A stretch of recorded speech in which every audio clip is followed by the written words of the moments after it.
And with that, I will begin. Welcome everyone to tonight's very important webinar, where we are so privileged, so honored to welcome Rwandan survivor Providence Nkurunziza to share her story with us. My name is Tali Nates. I'm the founder and director of the Johannesburg Holocaust and Genocide Center. And it is very important for us to mark in the past 100 days the genocide against the Tutsi in Rwanda. And this webinar and this testimony will close the 100 days that are actually officially closing next week on the 4th of July. And we held many events during these 100 days, including an exhibition about memorials in Rwanda that is still at the Johannesburg Holocaust and Genocide Center. And if you are in Johannesburg or the vicinity and would like to come and see it, you are very, very welcome. It will be with us still for a few more weeks.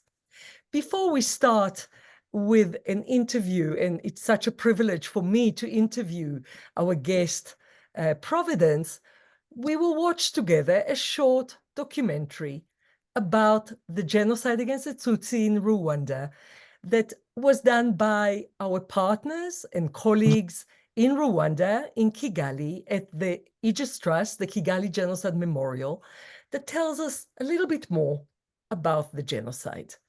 The documentary is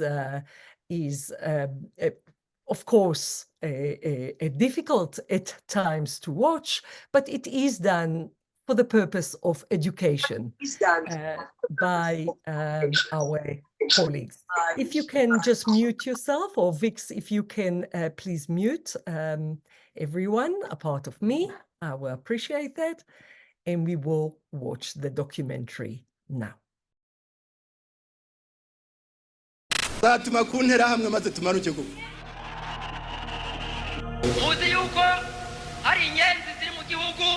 Imbunda nikomeza kuba umusirikare gusa. Ejo nejo bundi akantu kateganyijwe muri mujyi wa Kigali. Inkotanyi zashize.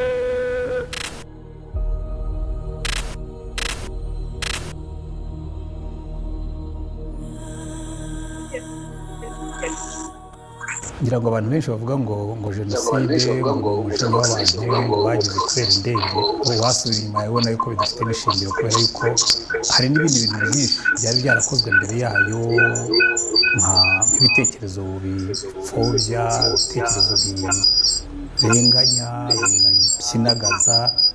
Iriya hanuka ry'indege ntabwo ari impamvu, ni imbarutso. Gusa perezida bapfuye mu bihugu bingahe ku isi barabarika. Ibihugu byapfuyemo abaperezida ni byinshi, ariko ntibigeze haba genocide.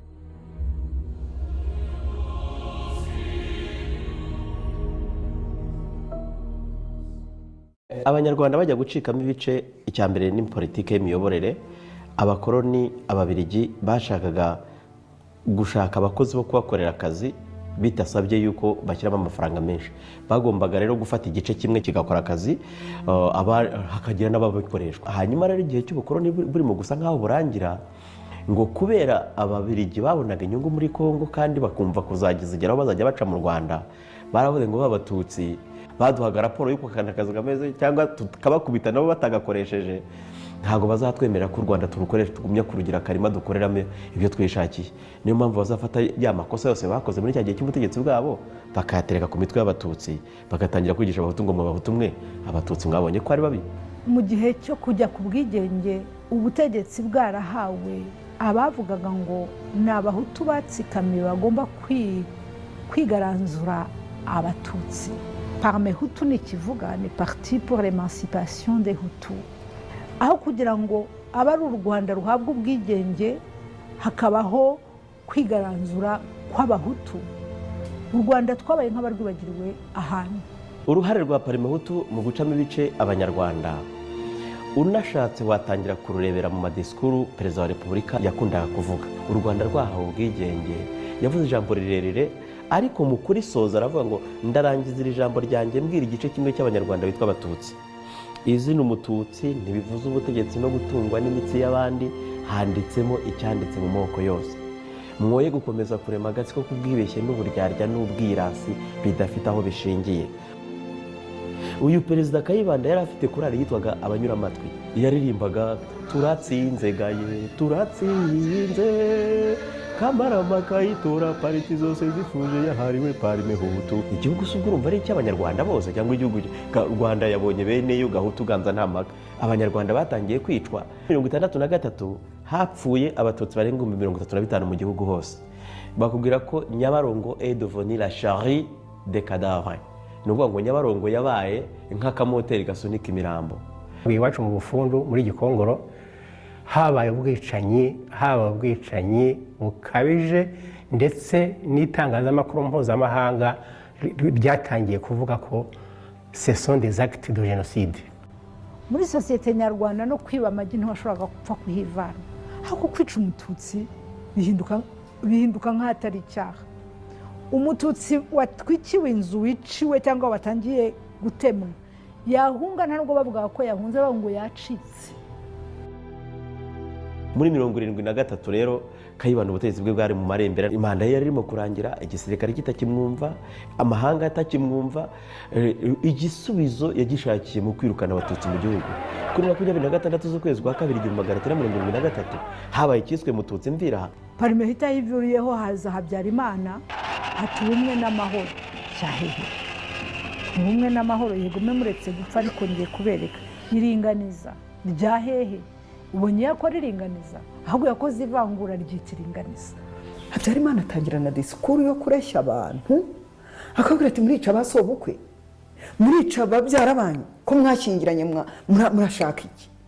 Abantu bakagira ngo ni iby'ukuri bimuri mu ndani y'umutima, naho arashaka kuganya abaturage ngo moko yose amukunde, tutazi ko azategura we ibirushije. Leta ya Habyarimana yakomeje muri uwo murongo wo gucamo abanyarwanda ibice. Mbere na mbere mu mashuri amateka yigishwaga yabaye amateka yigisha amacakubiri, ko abatutsi baturutse muri Ethiopia, abahutu bagaturuka muri Chade. Icyo gihe no kuvuga ko twebwe abaturage bagombye gukorera, tugomba kwikorera izo ngegera tukazitsemba. Yenda kumenyesha ko abanyari muri Ethiopia ko tuzabanyuza muri Nyabarongo mukagerayo bwangu. Bitwigaga turirimba amahoro umwe n'amajyambere, wagira ngo kuko byari bihari, ariko buriya Genocide yari imeze nk'umuriro w'umunyotwe worosheho ivu, kuko mu bayobozi hejuru byaravugaga yuko hagize ikiba abatutsi bakwicwa.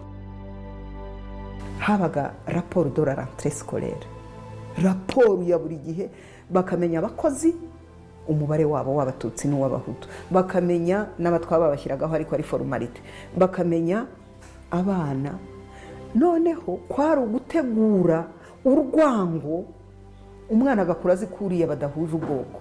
Nk'urugero naguha kuri ubwo gushyirwa mu bikorwa kwiringaniza, twebwe iwacu Byumba hariya nta batutsi twiganaga nabo. Uwo twiganaga kubera twirwaga tumutuka tumuserereza tumaze kumenya ko ari umututsi, ari mwarimu bitubwiye wowe kwa kanaka iwanyu muri abatutsi, ndetse uzarebe na cyasokuru ukuntu kigenda gihese umugongo, mwe murabo mu muryango wo kwa Kanjogera. Uwo mwana twahereye icyo gihe tumubuza amahoro, yaza ngo musangire ku gasuru wapfunyitse, cyangwa twari dusanzwe dusangira impamba, dutangira kumuheza agezeho atwibuzemo ishuri arareta arataha.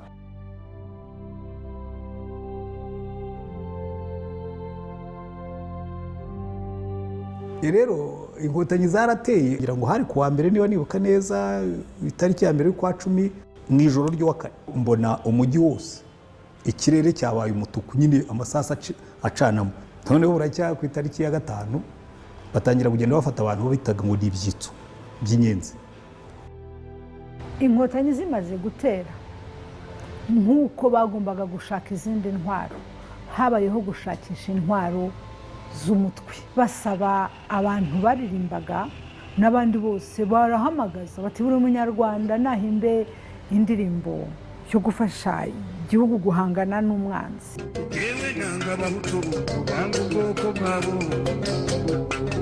bwo kubaga kutababuzi aho turiko. Birakomeza kugeza kuri iye tubatsembatsembe, iye tubagandagure. Kumva indirimbo yo kwica ngo tubatsembatsembe ikwira ikava ibyumbi ikajya icyangugu ikava icyangugu igataha ikibunga ikava ikibunga igataha igisenyi ibyabwo icyo bivuze. Inkotanyi zikimara gutera propagande mediatike no kuri radiyo y'igihugu yari ihari, inyangarwanda, imburagasani, banzi b'igihugu, ibyo byarabaye. Buriya amategeko 10 y'abahutu kuko yasohotse muri Kangura ntabwo yasomwe n'abantu benshi, yaje kumenyekana mu banyarwanda kuko radiyo Rwanda itari yaba RTLM yaje 1993, radiyo Rwanda yagiye ibicishaho ikabisobanura. Itangazamakuru bisa naho ryahindutse gatoya guhera amashyaka menshi avutse, niho havutse umunyamakuru bwinshi. RTLM rero yaje ishaka kuvuga ibyo radiyo ya leta itavuga. Kuva RTLM ni Materi nawe yasomye ku Kamogi mu gitondo, nibyo sha bimuhaburuza. Ndi bwarige yigeze gukora eshanje kugurana porogaramu n'abantu bo kuri Muhabura, icyo gihe bari baramaze gusinya Arusha. Uwitwa Kantano cyangwa ni Noheli yashyizeho indirimbo yavuga ngo turaje tuje tujya iwacu,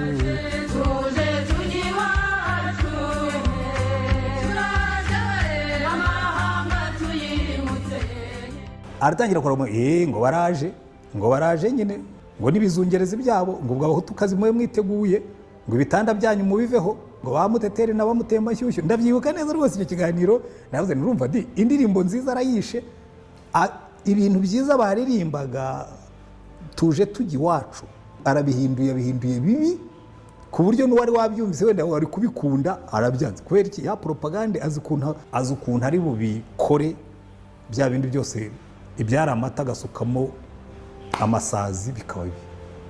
Hari ikintu gikomeye cyakoreshejwe nubwo kidasanzwe mu banyarwanda, n'ibishushanyo caricature byarakoreshejwe cyane muri Kangura kuko zashushanyaga ibintu by'urukozasoni ariko bifite ya message.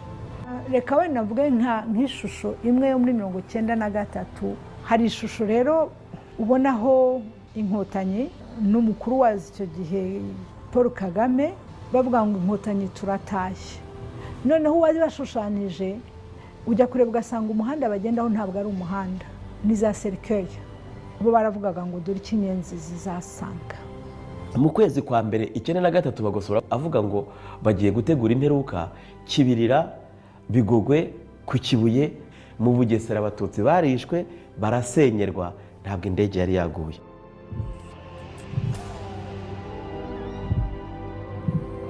Umunsi wo kwa gatanu rero niwo munsi mubi twagize mu yindi yose, kuko haje imbunda zidasanzwe, haza abantu badasanzwe, bari bafite imbwa, bafite umuriro, bafite n'ingoma.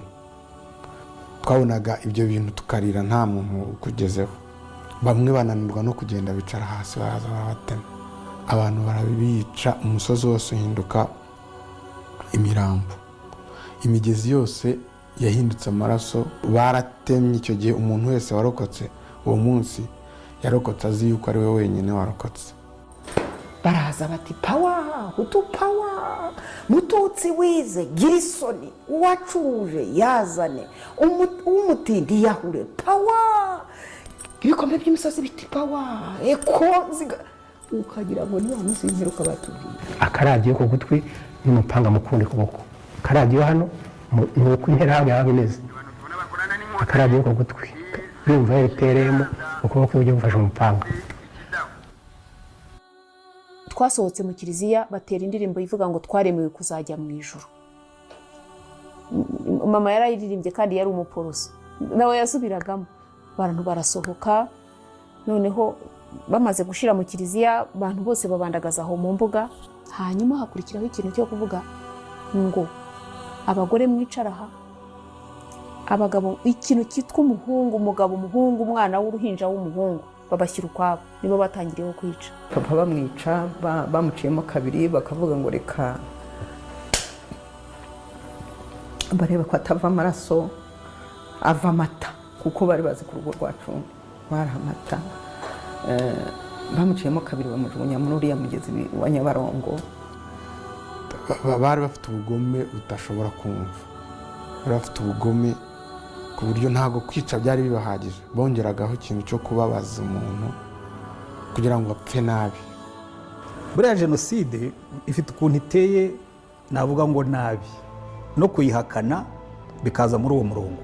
buriya harimo impamvu ebyiri zibitera. imwe niyo ngiyo kwigira intungane, kwigira innocent, kwigira inzirakarengane, ariko harimo n'indi yo kuvuga ngo n'umwana wanjye uzakura atazavuga ko nari umugome, ko nari mubi. ntabwo wategura ikintu ngo ugikore, bagikore ureba ngo nurangiza uvuge ngo nticyabaye. barabizi.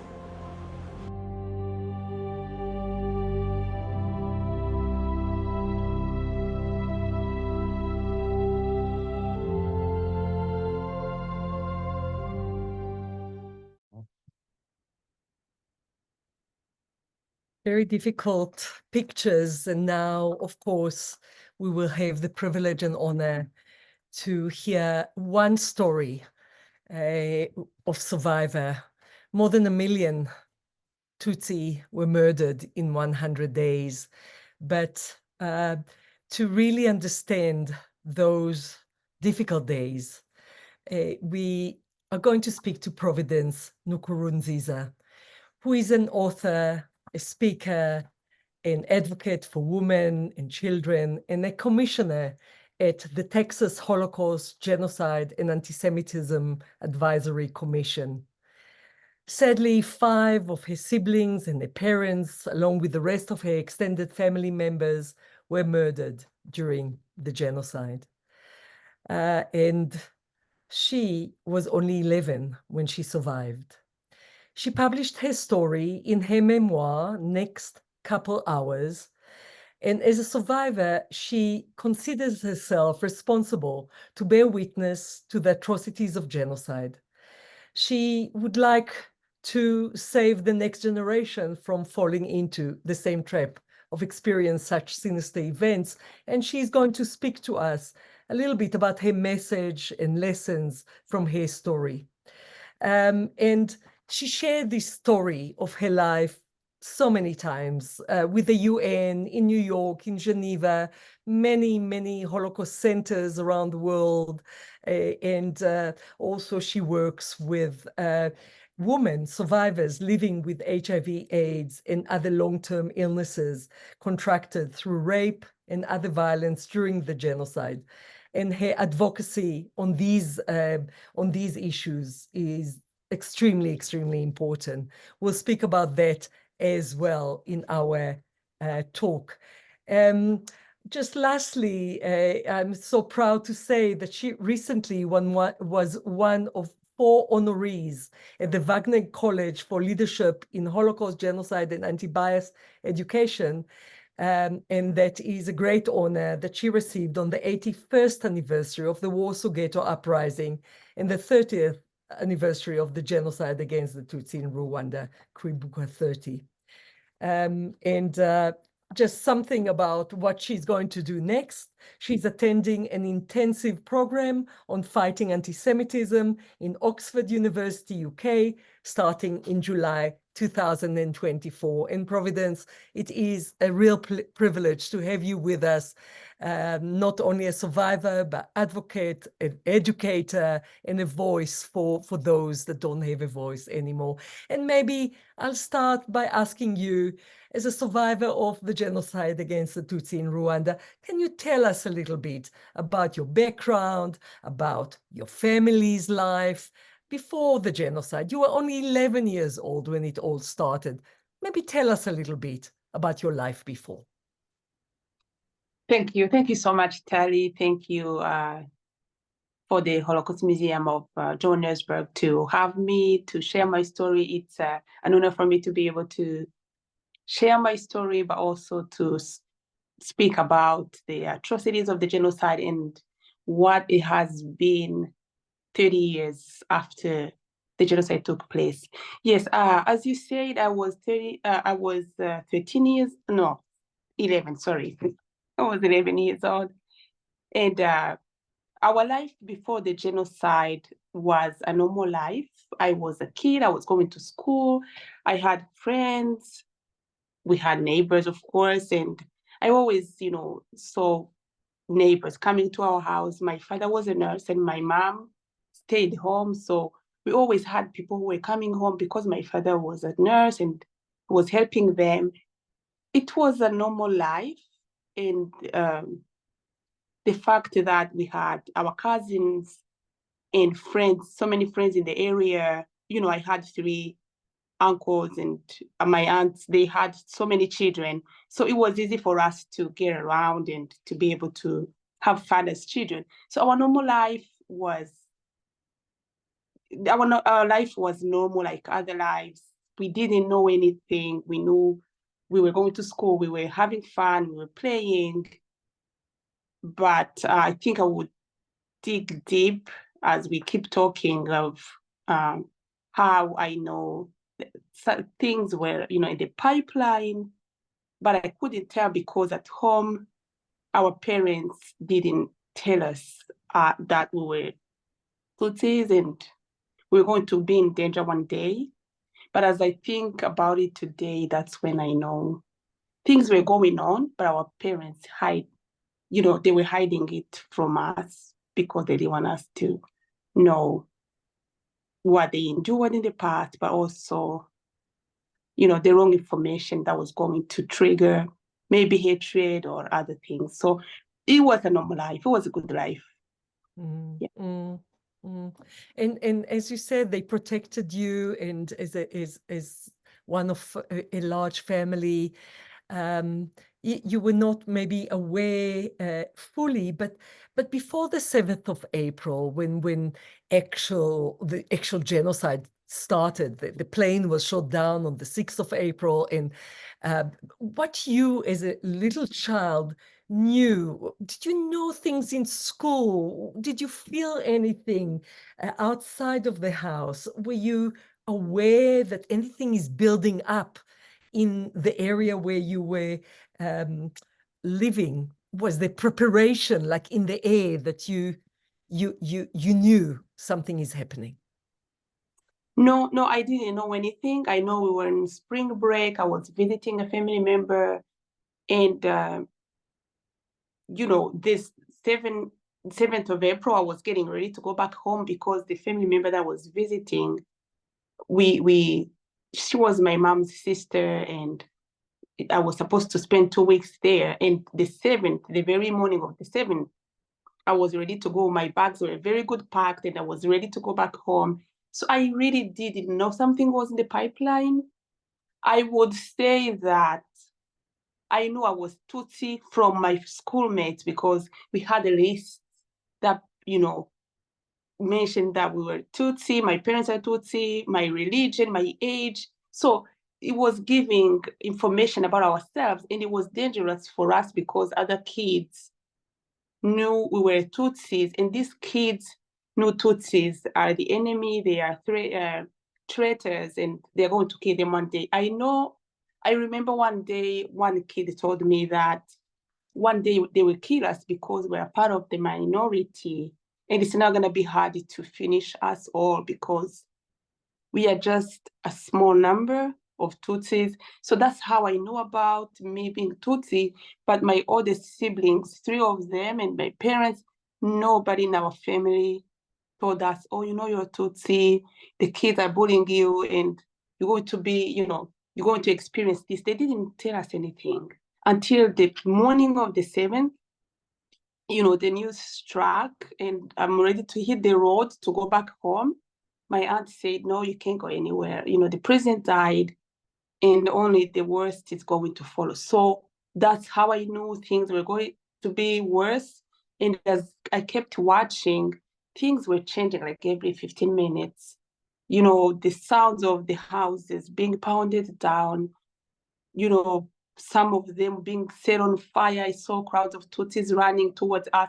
So they said Tutsis were started, they have been, they already started to kill Tutsis with machetes. And around the afternoon, around 1 p.m., Tutsis' bodies were laying on the ground. Some of them, they would sink them in the river. So it was getting worse. It made sense for me. I didn't have anybody to tell me this is what's happening. So I had to figure out ways to save my life. That is very scary, especially that you were not with your immediate family. You were with your aunt and not in your normal environment. So what happened that day, and how did you manage to survive? So yeah, it's really hard to be able to hide and to run. When you're a kid, you don't have someone you're running with, but also it's a chance for me that I wasn't in my neighborhood, because that's the main reason I survived. They didn't know me. Some of them who know that I look like my father, they were wondering why I'm still alive. But I was able to escape at some point because no many people in the area know me. So I was running, I was hiding in empty houses. We were running and hiding in the bushes in the night and swamps, some swamps. You would learn how to do it. So everything I had to do, I didn't have someone who was helping me, telling me, do this or do that. I knew I would run, and sometimes things happen and you know what to do even if no one is telling you what to do, because it's about saving your life. So it was really tough for me, and I figured out that I can't go back home. I have to try and hide. I knew there was not gonna be any, so I didn't think this was going to end at some point.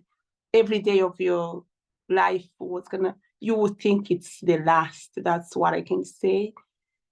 We were hungry, we were thirsty, and when it was raining, I could say that's the time we were able to get a break, because the Hutu radicals, they would take a break. They would take a break and wait for the rain to stop. And that's the time you could, switch hideouts or, get to be wet to minimize the thirst that you have. So it's really rough as I look back, how we were able to hide in the bushes during the darkness in those empty homes. Sometimes the Tutsis, the whole family was killed, and you would try to go somewhere and they will kill others. You think you're going to be next. But, we kept pushing and hiding and running until, the Rwanda was saved by the RPF in Otanyi, and lucky that we were still alive. And that's how I can say I would say it's a chance, it's a miracle. It's something you don't even know how it happened, because I know some other people who were hiding and doing everything they can, and they knew about the situation, but they didn't have a chance to survive. So yeah, it was really hard to know what you're doing at that time. Yeah, and it's really, as you described it, it was to live 1 minute at a time. There was you didn't know what to do and what not to do. It could have gone very wrong. And you described it as a miracle that in the end, moving, switching from the swamps to the hideouts to finding food and so on. I want to ask you, were you alone? Were you with people during that period? And then also, can you maybe tell us then, when the RPF, liberated you, what was that feeling? So maybe describe, where were you, with who were you during the days that you were hiding and trying to survive, and then the feelings of being liberated when the RPF came in? Yeah, so the time the RPF liberated the country, I didn't even know, because I was with my aunt, and she had 2 small babies. Sometimes I will run with others and reunite with her. Sometimes we'll run together, but because she was dealing with 2 babies and I was young too, so I will find my way and meet with her again. I don't know how this kept happening. And the fact that I was hiding in the, in the area where a lot of Tutsis were already killed, I didn't know right away about the country, being free by the RPF in Otani, because one, I was a kid, and second, it's hard to understand that this is coming to an end. So, but my uncle, my mother's brother, he was in the military, the RPF, he was part of the RPF. And every information that I had, they are those that I overheard other people, mimicking. So they said, I heard one saying that my uncle is fighting in the RPF army, and because we would hear the sound of the bullets, and when they were trying to save the country, and I didn't know right away. But when I overheard this lady saying that, the RPF is moving forward to save Tutsis, because she was Tutsi too, and she said that we may be saved by them, I didn't really believe it, because what we were going through at that time, you didn't know there is going to be an end at some point. So as we kept, seeing what was happening, like things changing, slowing down, I can remember that there were indications that something was happening, even if I didn't know. But they wanted us to, they tried everything they can for us to go in the camps where they were putting the survivors. At some point, they would take care of those who were hurt and those who were, who needed medical attention. And that's how I know, because I had my aunt's family member on her husband's side take me to the camps where the RPF was taking all the survivors to make sure they are safe. So I would say someone who took me told me like a few days ago that he's going to take me somewhere where the RPF is, bringing all the survivors. And I ended up at that place. I remember it was very early in the morning, but I can't tell that I know 100% what was happening until they mentioned this, and a few days after, they arranged how they can take me there. I was the only one that time. I didn't know anybody else was going to be there. So I didn't even know where he was taking me was going to be a safe place, because we were used to the fights and the cutting of machetes. You hide, they find you. They say they're going to kill you today, and they're not coming. They will come tomorrow. So it was a mixture of thoughts and doubts. But by the time I got to the camp, I felt like a huge burden is coming off my shoulders. And I was able to see my grandmother who survived, and my oldest sister, one of my sisters. It was a confusion. It was bittersweet. So I don't know. It was too much for me to handle, to realize that someone is alive, the people were killed. So that's pretty much what it is. But yeah, I was thankful. I was sick and I needed medical attention as well. But at least we were able to sleep in the house. That's what I was, thankful for, and to be able to drink water or to be able to eat rice, stuff like that. So that's what happened. Wow. Yeah. Yeah, it's so difficult because you saw it all through the eyes of a child. You experienced it all through the eyes of. I'm reminding your screen jumped to the other side, but I'm reminding everyone that you were 11 and far away from your family, and thankfully you were with some relatives. So maybe I'll jump to the issue of trauma in memory, and maybe ask you, you experienced terrible things. You got to the camp. You were liberated by the RPF. Your injuries were tended to, but you saw horrible things. You watched terrible atrocities. So can you tell us a little bit more about how do you deal with the memories and with the trauma in the past 30 years? And I know you wrote a book as well, and maybe you want to speak a little bit about how do you deal with those memories?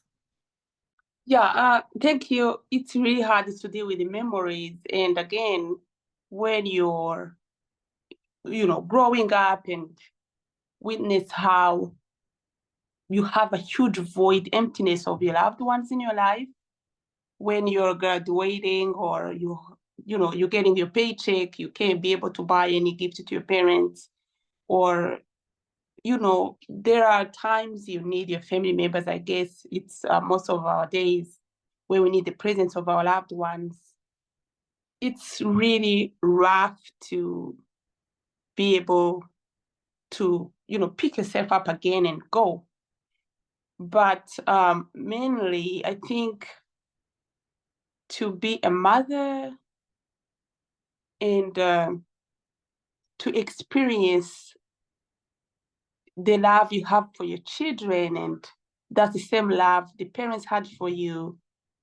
And you can imagine how a parent was able to go through the genocide with the babies. How can you respond when a kid is asking what's happening and you don't even have a right answer? You know you're going to be killed right away. And sometimes kids were hungry, they were thirsty, things like that. Sometimes parents will witness their children being killed in front of their eyes. I think that's one of the roughest, moments that you witness as a genocide survivor. But I can say that it's hard to keep the memory alive when you know the genocide, you experienced it as days go by, and the questions kids are asking us: where are our grandparents?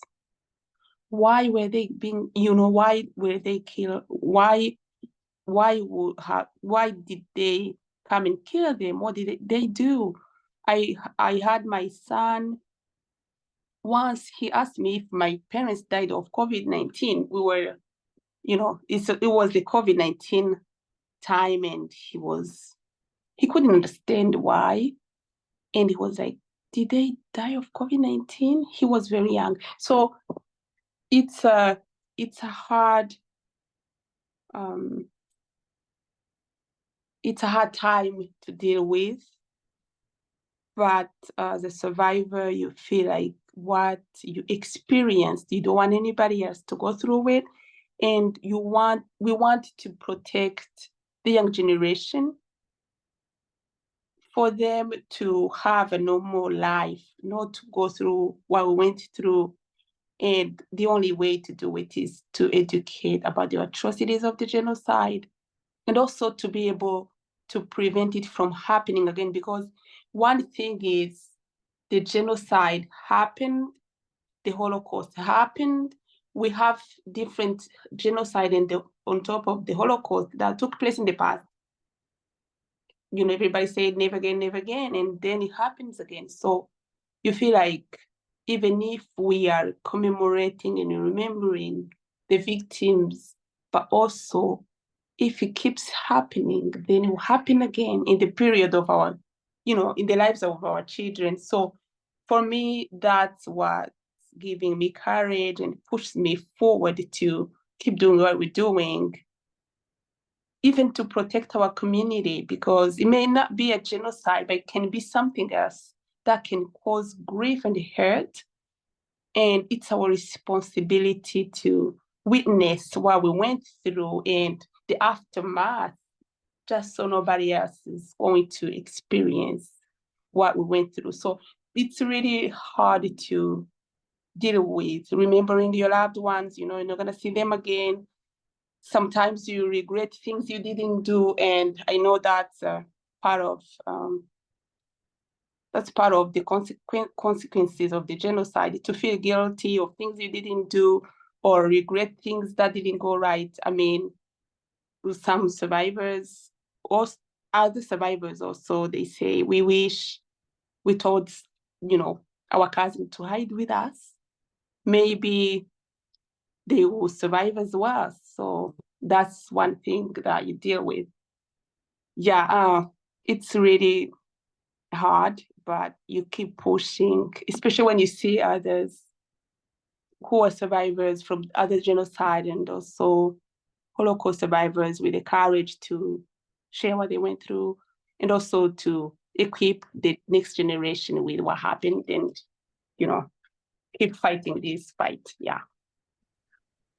Yeah, you're very courageous, not only writing your memoir, which is not an easy process for a genocide survivor, but also to start an organization and work on women issues, because I think maybe I'll be quite interested to ask you about realizing how women became a tool of war, that, rape became an act of genocide. And we know that through the ICTR, actually, and also the war in Yugoslavia and the ICTY, that is when rape and violence against women became an act, recognized as an act of genocide. And I would wonder if you could speak a little bit about your work of advocacy and your writing and your courage, really, to speak about those issues. They're not easy issues. Maybe share with us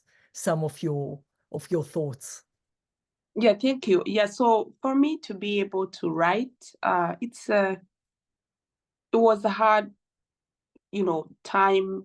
I was going through a hard time when I decided I was going to finish the writing, because by the time I graduated college, I went to volunteer at the Genocide Memorial that you know very well. And I saw that that's when I was able to see that I have to be responsible. I have to raise awareness of the genocide, especially that the majority of our family, neighbors, like if I go back, I can't recognize anybody because everybody was killed. So I said, I am a lucky survivor. I will do everything I can in my lifetime to share my story, but also to share those stories that are untold. And that's how I started to draft few ideas and of how I am going to share my story. But in the end, I ended up even not, writing in my book what I shared what I drafted when I was at the Genocide Memorial, because that was back in 2007. So I decided to write because I knew I would be able to reach a huge audience, a wider audience. And my book may be in Europe today or South Africa and maybe in Australia. So the books was going to help me in reaching further than my mouth maybe can go. That's how I decided to be able to write. And the time I finished to write, that's when I also felt like a burden is coming off of me, because there is kind of a debt that I was owing my family, but also the victims of the genocide, to tell some stories that I knew my family members who didn't have a chance to survive, witnessed. That's one of the things that was always in my mind and my heart to be able to do as a survivor, to tell their stories and to tell the world the truth, because we have genocide deniers who are saying, oh, this didn't happen. It was just a war and Tutsis and Hutus were fighting, and this is not true. So that's where I got the courage of writing, to tell my story as a survivor, a first-hand survivor, at least to share my truth and inspire others to talk about what they went through. So about regarding my work of advocate, I worked at the Genocide memorial with the women who survived but, experienced sexual abuse, and many of them had HIV/AIDS. So by the time we're together, that's how I saw what it is to live with HIV and those long diseases triggered by HIV/AIDS in your body. So I committed myself again to share their stories because, as you know, Tali, it's not easy to share what it is when you are a victim of sexual abuse, but also in our culture, our women still have, they felt like they don't have a platform to share this, but it's not true. What is true is that it's rough to share what you went through unless someone else is going to do it for you. So I say, in every time I will be sharing a story, I will make sure I share what they went through. Yes, you mentioned how women become tools of wars, and we keep witnessing this. Every time there's a genocide, every time there is a war, women, they experience rape. And of course, I said we have to make sure as women to share that this is not right. And the rape that women witness too is that, they go through brings something with it. When you are a victim of this abuse, it comes off as a shame, and you can't be able to share what you went through. So if we stand up and stand together strong to share what they go through, it's kind of a justice that is being made to them.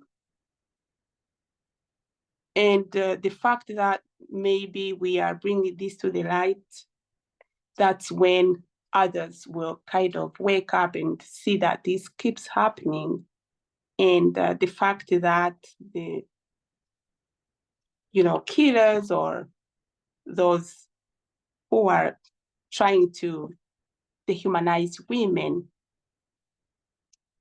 use the rape is something that we have to be, vocal about. So pretty much what I'm trying to say is that the genocide and the wars use this abuse as dehumanization, especially when they're going to infect them with HIV/AIDS. But good thing is that when I share my story, I try to talk about it, and that's when I know I did something. And I stay in touch with the women who are in this program of advocacy that I do. And I really hope that others will join me in keep sharing their stories to avoid this to keep happening every time there is a war or a genocide. Yeah, and this is a topic that for many, many years was a taboo in war, even after the Holocaust. There was a taboo to speak about sexual abuse and rape, and only lately that is discussed and written about. So I think it's so important that you are opening those spaces to speak about the very, very difficult but very widespread act during the genocide against the Tutsi, against so many women and children. Also, I think that through your book and advocacy in work and in speaking engagement, you are in a way fighting denial and making people aware that education is so important. So maybe, you can just reflect a little bit about that, about education in general, education to prevent denial. Why is it important to survivors like yourself, but also maybe we can, as we coming to an end of the hour, just to think about tools that we can take from your story to go forward and get stronger in our conviction of the role of fighting denial and educating the youth. Yeah. Yes. I would say that one of the powerful tools that we have is education, because as the saying goes, education, knowledge is power. When you know something, the truth about what happened in this case of the genocide, education, how it started and all of those steps of the genocide, that's how you can also understand how to prevent it from happening. Or if there's something happening around you, looking like the steps maybe of the genocide, you can be able to avoid the genocide to be as worse as it can be. So education is the key in terms of, preventing the genocide, because you can't even, prevent or fight something that you don't even know. And I think education, even if it's not as easy as we think, is one of the things we can use to educate our, young generation, especially the young generation. And of course, the youth, once they know about this genocide that took place, because in our country, that the youth was so much involved in the genocide. Once we know we are giving the right message to our youth, we know also that they are going to be able to help fighting this genocide denial or genocide ideology. Because as, Elie Wiesel said, once you hear a witness, you become a witness. So I heard so many, people listening to my story, and they feel like, we wish we can be able to do something, or we regret that the international community didn't intervene to help or to save some, numbers of Tutsis, instead of them witness, the killing of a machete. So it's really strong to keep pushing and educating our youth, because once we educate the youth, we are making sure tomorrow is going to be better. And we are fighting to see a better tomorrow, since we keep seeing or hearing the genocide happening. And once we know the youth is well equipped with the good values and all those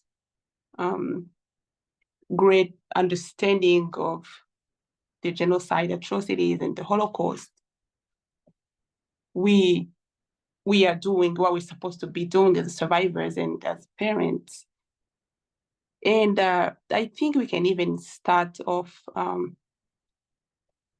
small with the young generation. Like my kids are 5 and 6, but still I can tell them to be kind, and I can tell them to care about others, neighbors, strangers sometimes, because you don't know what's happening to someone. You don't know, maybe if you do a little something, you can help them. Students in the classroom, like me, the kids didn't care about me, and they kept bullying me. You're a Tutsi, but I didn't care, because when I was home, I was safe. So I think those great characters can help when we try to instill them in our children and keep this education going in the youth.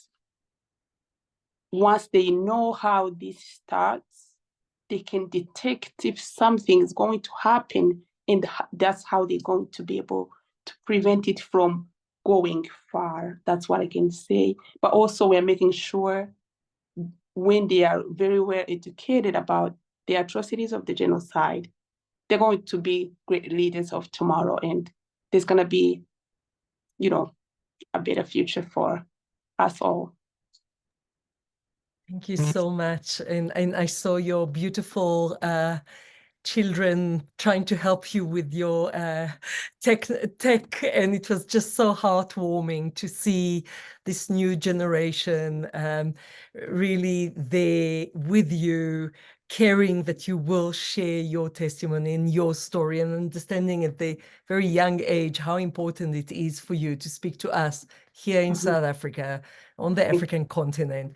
And maybe the last question, I know that we are running out of time, but maybe the last question. You are a part of the Texas Holocaust, Genocide, and Antisemitism Commission. And with that, you're doing a lot to possibly create that better world that you were speaking about. Maybe talk to us just in the final minute about what should we take home from today's conversation with you and through your activism, your work, your studies, and your dedication.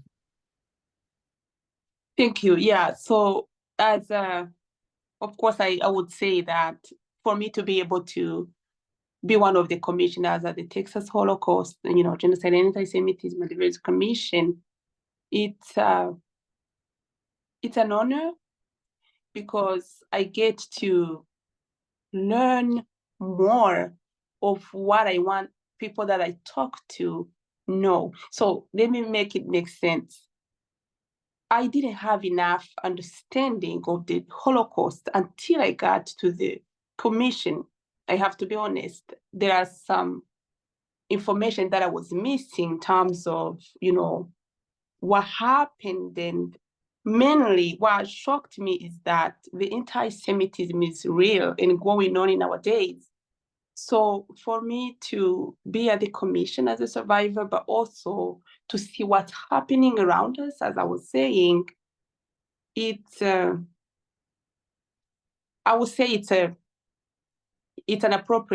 appropriate for me to sit at the commission and be able to share my story, but also to help my community to understand how they can fight this anti-Semitism happening in our area. Because once they understand the dangers of anti-Semitism and the genocide denier, they can be able to fight as a team, because this is not, the Holocaust or the Jewish community problem or the Rwandan community or genocide survivors. It's a humankind matter, and we have to make sure in everything we do, we are making sure, everybody's treated equally. You don't have to go here and, be discriminated against. So for me, it's a constant time of learning, and I am so thankful for that. The fact that we get to educate the Texans, but also other communities in the world, it's a privilege for me as a survivor. What I would like everybody to take home is that first, the genocide that we're talking about was against the Tutsi. I know sometimes we get, mixed information because we don't know who is talking. But as a survivor, what I want, our audience to take home is to understand that the genocide was against Tutsi, and, 1 million of lives were taken, their lives were taken away because of hatred. And if there is anything else also that I have to mention is that hatred is going to be, everybody's fight. We have to do everything we can to be upstanders. We have to be upstanders, and we have to fight and to stand and fight for what's right. If you have to stand up and fight, then you have to do it. Doesn't matter if everybody is saying any, things are like this or like that. What matters is that we're going to make sure we're standing for doing what is right for protecting our community. And it doesn't matter who this is, what we're doing is that we're getting things right because we are noticing something that is wrong, and it's our responsibility to fight for what's right for our community. Thank you so much, Providence. This is inspiring words. And I think as you, again, I'm imagining you as this 11-year-old on holiday with your aunt, your world changed in a matter of minutes. You're living with the memory, you're living with the trauma, but you are certainly an upstander. You certainly took your story, wrote your story, and talk about your story for the betterment of our world. And with that, for all of us here in Johannesburg and around the world, for those that are listening to the recording, I would like to thank you for your courage, for your vision, for your dedication. And we hope that one day we can host you in South Africa and meet you in person and learn from you in person. Thank you so very much. Thank you. Thank you so much. Thank you. Thank you for having me. Yeah. Absolutely. Have a lovely evening, everyone, and a lovely day. And please join our next Zoom webinars where you will learn more about Rwanda, about the Holocaust, and about human rights. Thank you so much. Good night. Thank you.